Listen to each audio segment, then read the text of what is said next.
Okay, everyone, we're TP casting this poem. We're going to go through it item by item. I'm going to go through each of the letters, and as soon as I'm done discussing one of them, I want you to stop the video and go ahead and do that yourself before you go on to the next thing. T stands for title. The title is, of course, at the top of the poem, and it's the first thing that one reads. So when you look at the title, I want you to think about what you think that title may be about. In this case, Oh Captain, My Captain, I think about a leader. I think about somebody I respect. When I look at the word my, that's a possessive form. So it makes me think that there's a personal connection that the speaker has to the captain. And this exclamation point makes me think about strong emotion or feeling that the person who's speaking in the poem has toward the captain. That's all I can tell right now, but that's the beginning. That's what I'm writing for T. P stands for paraphrase, and in the paraphrasing, what you're going to do is you're going to write on the right side of the poem what you think is being said or what you think is going on in your own words. So when I go through the first 4 lines, Oh Captain, my captain, our fearful trip is done. Paraphrasing it, I think it means the journey is ending. Some kind of a journey, and it in the second line seems to be a ship. So the ship has weathered every wreck, the prize we sought is won. The ship is has been on a tough journey, we'll say.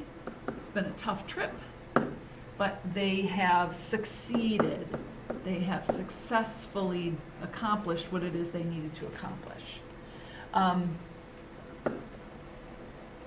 In the third line, the port is near, the bells I hear, the people all exulting. So people are welcoming them back to the shore, and they're looking closely, follow eyes with steady keel, the vessel grim and daring. They're watching carefully as the ship comes in.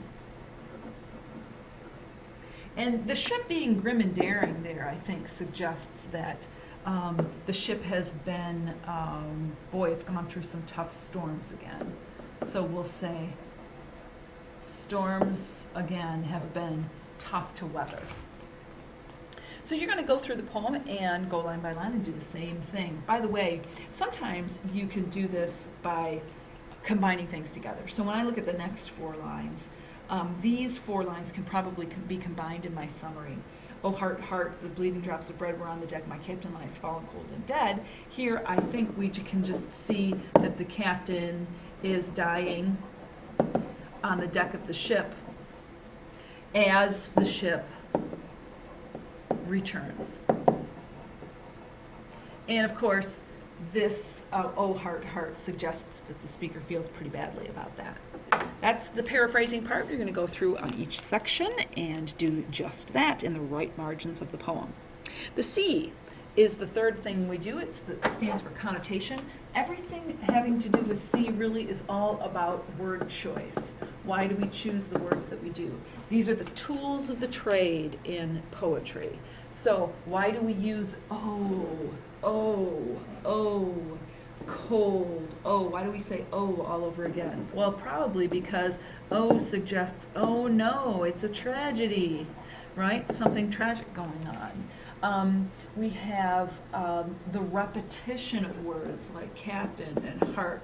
Those are all poetic devices. Repetition, of course, for emphasis, emphasizing the tragedy again, emphasizing the broken heart of the speaker. And we also have things like simile and metaphor. When we read through this whole poem, I think you'll understand that it's one big metaphor, what we call an extended metaphor, if you know anything about the Civil War and you know anything about the leader of the country during the Civil War. I want you to think about that when you think about metaphor.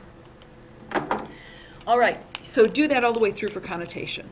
The next thing you're going to do is you're going to look at attitude. How does the speaker feel about the topic? And I like to do this in the left margin. So when I go through this first stanza, I think the attitude is fairly happy. In other words, we're happy about the trip being over. We're happy to return home. But then in this section, we seem to have a sadness entering the poem. So this is we've got sad because of the loss. Oh, come on. The loss of the captain, right? And so you're going to go through and kind of make note of, in the left margin, the attitude of the speaker toward the topic. That's the A. Then I want you to go through it again for S. S stands for shifts. Shifts are places in the poem where there is a change or a turn or a new perspective. This word but clearly suggests that there's a change. And so whenever I see the word but, I look very carefully at it to determine, to ask myself, is there a shift there? Here, there is. There's a shift because we have a shift from the happy attitude to the sad attitude, the tragic circumstances, of course, of the captain's death. We also have a view in the first part of the ship coming in, but then a close-up view of the captain lying on the deck in that second section. And there's more than one shift through the course of this poem. So whenever you go through the poem, I want you to read it again, and I want you to look for places where there is a shift, right? Shifts can be indicated by the word but or the word or. They could be suggested by changes in stanza, a new stanza. They could be suggested by just different style of word choice, and almost anything can indicate a shift. So do that. When you're finished with that, you really have done everything you need to do to kind of pull apart the pieces. So you're going to return to the title. And when I return to the title of my poem now, I'm thinking that this isn't just a leader who people respect, but it is perhaps somebody important at the time the poem was written. And the poem, which was written here by Walt Whitman, was written at the time of the Civil War. And who's the leader during the Civil War?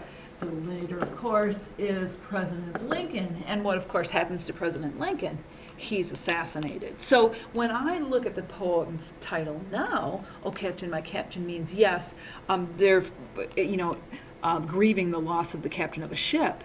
But on a deeper level, is this a poem also about grieving the loss of a president who doesn't get to see the end of this tragic journey of the Civil War because he is assassinated before it actually is completely finished and ended? I think so. So there I have, of course, a deeper understanding of the poem. And then at the very bottom of the poem, what I'm going to do is I'm going to write down what I think is the theme of the poem. I'm going to go ahead and state in a sentence what I think it's about.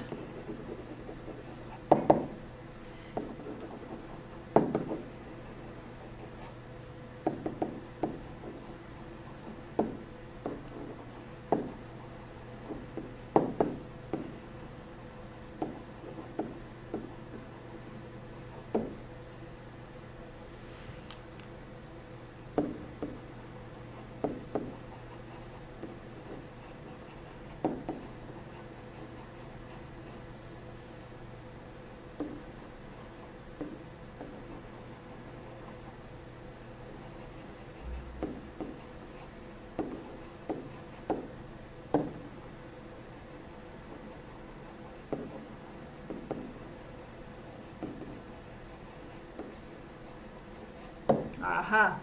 So when I think about my theme, I think about the fact that Abraham Lincoln was a captain who sacrificed himself for, in a sense, sacrifices himself for those they lead. He puts himself at risk. And in this case, of course, the risk was assassination, and the assassination came to be, and his life was lost. And he put himself out there, right, for the benefit of his country, because he knew he had to lead it. So that's kind of what I come to as the theme of this poem, and I think it's really, I think it's a tribute to Walt Whitman. That's what I believe. You might disagree with that, and you might have another interpretation, but there's mine, right? Okay, so go ahead and do the same thing for the poems that you read.